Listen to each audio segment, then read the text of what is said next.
তোমার জন্য তো একটা গিফট আনছি। হঠাৎ গিফট কি উপলক্ষে? কি উপলক্ষে জানো না?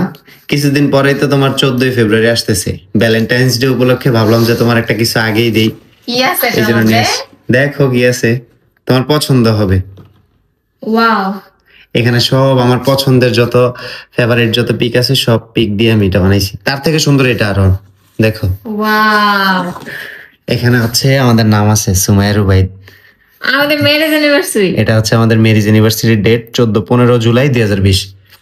এটা তো সাইফানের বার্থডে। হ্যাঁ, এই যে 30 মার্চ 2023। এই গিফট গুলো হচ্ছে আপনাদের এই যে সামনে ভ্যালেন্টাইন্স ডে, তারপরে বার্থডে অথবা ম্যারেজ অ্যানিভার্সারি, যেই কোনো স্পেশাল ইভেন্টে আপনাদের স্পেশাল মানুষকে কিছু স্মৃতিময় যে পিক গুলো আপনাদের আছে পছন্দের পিক দিয়ে আপনারা হচ্ছে এই ফ্রেম গুলো বানায় নিতে পারবেন। তা আমি এই দুইটা ফ্রেমই নিছি হচ্ছে photo frame design Facebook page থেকে, অথবা তাদের টিকটক আইডিও আমি হচ্ছে এই ভিডিওর ক্যাপশনে মেনশন দিয়ে দিব, তাদের ফেসবুক পেজটাও আমি ভিডিওর ক্যাপশনে মেনশন করে দিতেছি। তাদের পেজ থেকে এত সুন্দর ফটো ফ্রেমগুলো আপনাদের পছন্দের পিক দিয়ে পছন্দের মানুষকে হচ্ছে উপহার দিতে পারবেন।